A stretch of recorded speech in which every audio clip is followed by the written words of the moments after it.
Last, my role expanded to a group CISO, where now the idea is that how I can take charge of the same portfolio at a group level, can consolidate the information security and data privacy and IT compliance posture at a group level. So everything is so branched. That's the reason I think, the world is getting more and more integrated.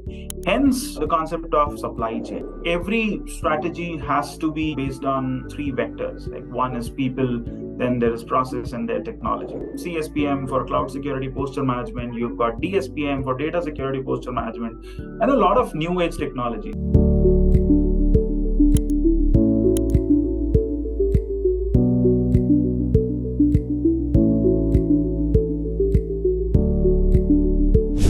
Hello and welcome to CIONews. I am Khushbu Soni, founder and chief editor at CIONews. This is our exclusive interview series on the topic of voice of CISOs. And on my today's interaction, I have Archit Rajesh, the General Manager IT and Group CISO at TeamLease Services. Archit has a decade plus years of experience working with various brands like Jubilant Foodworks, Times Internet, G4S, and many more. Archit, great to have you once again on our platform, and I'm really looking forward to have this discussion with you and understand from you on your journey since the time we spoke. Thanks, Khushbu, for having me here yet again. So journey has been very exciting. I think one significant change that has happened since last time when I was here, I was the CISO for TeamLease Services and primarily was tasked with managing information security, data privacy, and IT compliance for TeamLease Services Limited, which is the publicly listed firm of the company and the group. But last year, my role expanded to a group CISO, where now the idea is that how I can take charge of the same portfolio at a group level and can consolidate the information security and data privacy and IT compliance posture at a group level. Great.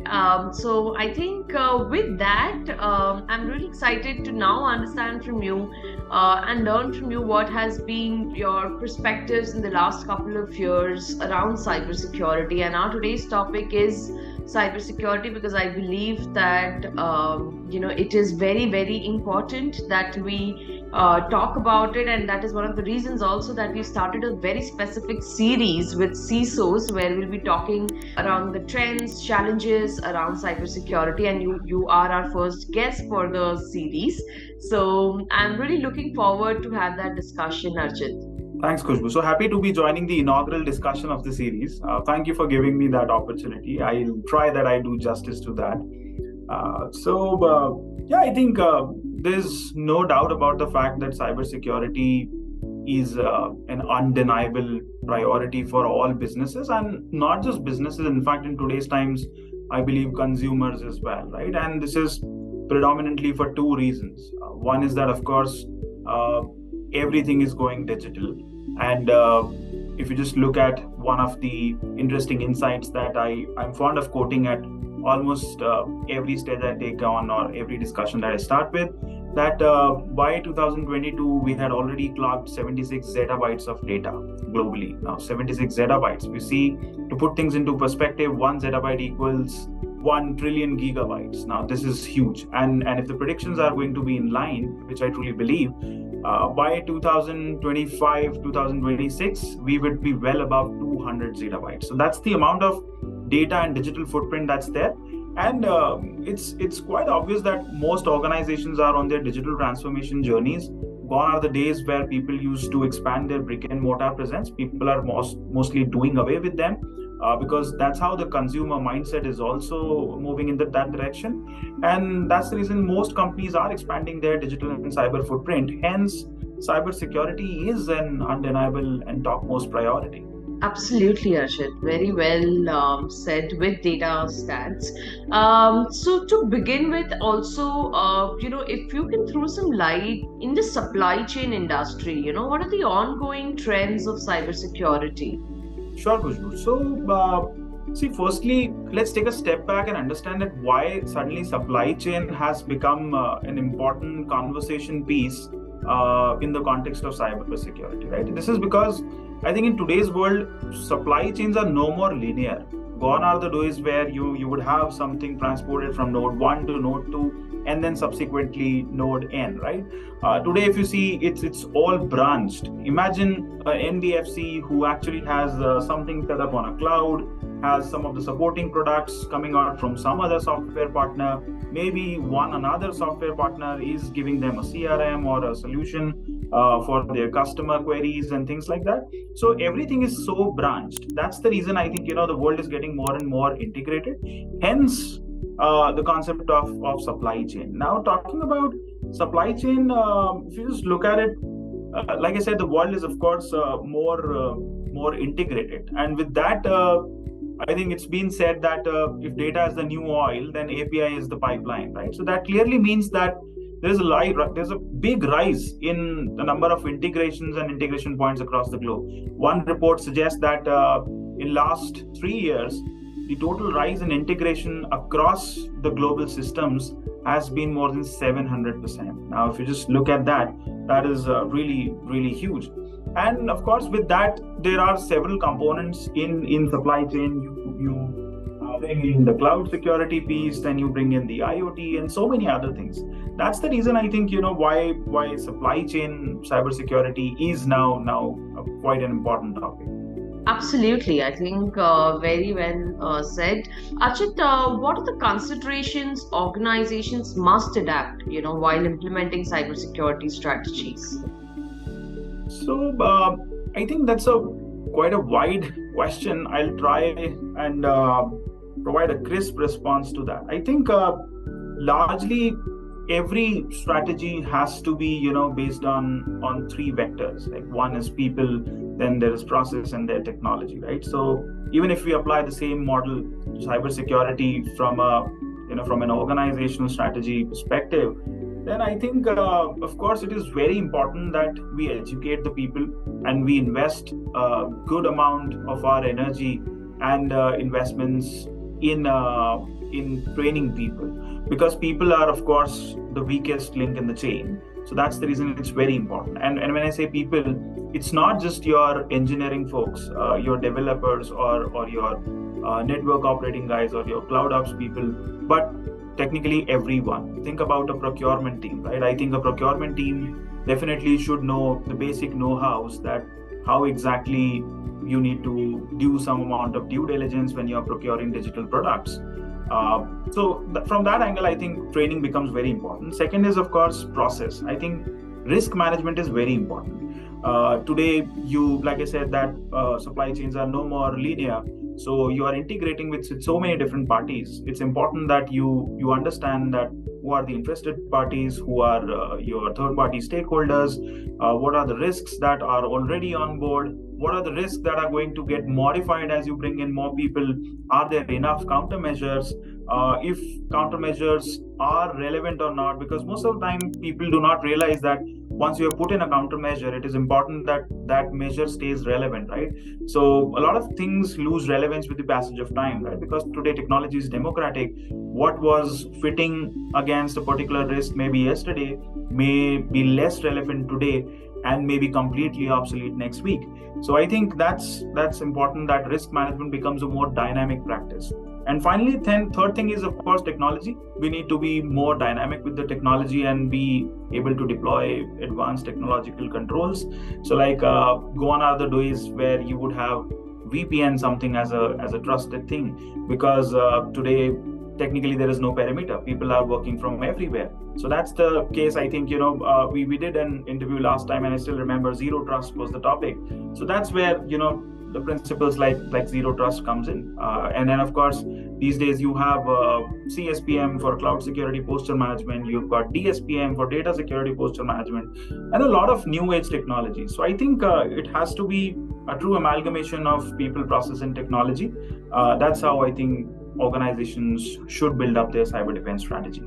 Awesome. I think, and I would want to next put across my question is, with employees scattered across the globe, hackers have now become, very, very sophisticated and are now doing targeting endpoints to exploit like never before, right? So how can organizations protect endpoints of employees working remotely?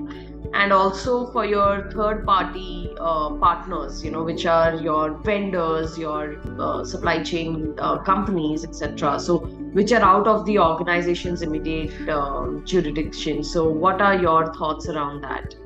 I will take that answer in two parts. One is the principle and the second is the implementation, right? So principle, when I say, I'll go back to the fundamentals of, again, risk management, right? So whenever you are allowing your people to work from remote locations, or for that matter, you're bringing in your third party suppliers or any other supplier, that's part of your supply chain, it's important that we do a proper due diligence and a risk management, right? And risk management, why that is critical, because it is not just to identify that what are some of the direct risks that you have. I think now today we are in times where we need to take a step deeper and look at what are the second degree risks, what are the third degree risks, right?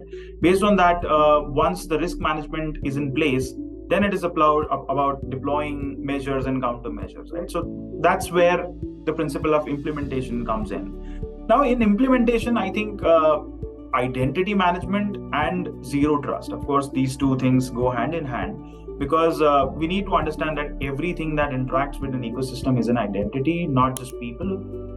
Like you said, that your third-party suppliers, mostly third-party suppliers integrate through APIs, then of course every API is an identity in itself, right? We need to understand that what's the structure of your ecosystem, what are the upstream systems, what are the downstream systems. So based on that, you understand that yes, this is one upstream identity who is supplying me with this data. This is the amount of processing that I'm going to supply back to a downstream identity, right? So I think that is very important. And the concept of zero trust, I think people really need to understand that how we are graduating from the concept of trust but verify to never trust, always verify, right? So I think gone are those days where you will say that this is a trusted network or this is a trusted entity, right? So it's a bilateral thing. Even an entity, while entering a network, should not consider that this is a trusted network and maybe everything can be laid bare. And similarly, from a network standpoint, any network should not consider that this is a trusted entity. That verification needs to be happening on each and every transaction, right? So I think those are some of the important things that we should consider while making people working remotely or while building integrations with other suppliers. Sure. And Archit, what would be the top three ways to bolster supply chain cybersecurity as cyber attacks accelerate? So for supply chain cybersecurity, particularly, there can be many ways. But if I have to boil down the top three, first would be that we should map out our technology suppliers first, right? I think that is again a skew that I'm taking from the science of risk management, because mostly we are at places where we miss out that yes, this is also a vulnerability or this is also a potential threat area, right? So mostly if you just see, risk managements in organizations are not really complete because they say that this is the scope of the risk management. I think that scope has to be absolutely in line with the overall landscape of the business or the organization per se. So I think mapping out your technology suppliers is definitely the first part. You should do a complete assessment that yes, these are some of the direct suppliers, these are some of the indirect suppliers, and these can be ranging from your CRMs to your third-party libraries and other API integrations, your cloud, everything. So mapping out them is the first part.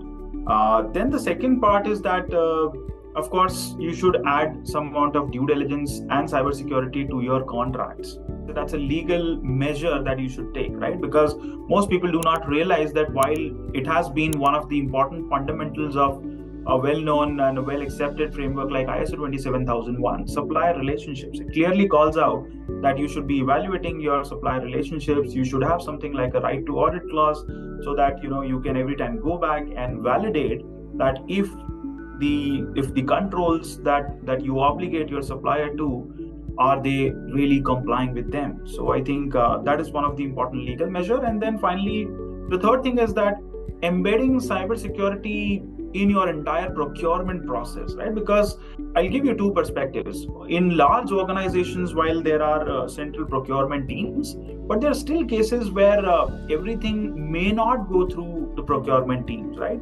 There can be cases where maybe an HR team making a decision about the new HCM platform, or maybe the payroll team making a decision about some third-party payroll thing, or maybe the onboarding thing about some KYC, things like that. So I think it's very important that cybersecurity gets imbibed in the whole procurement process. Like if you talk about startups and lean companies, there you do not even have central procurement teams, right? People in their own functions have the liberty to do their own procurements, whichever fits their P&L.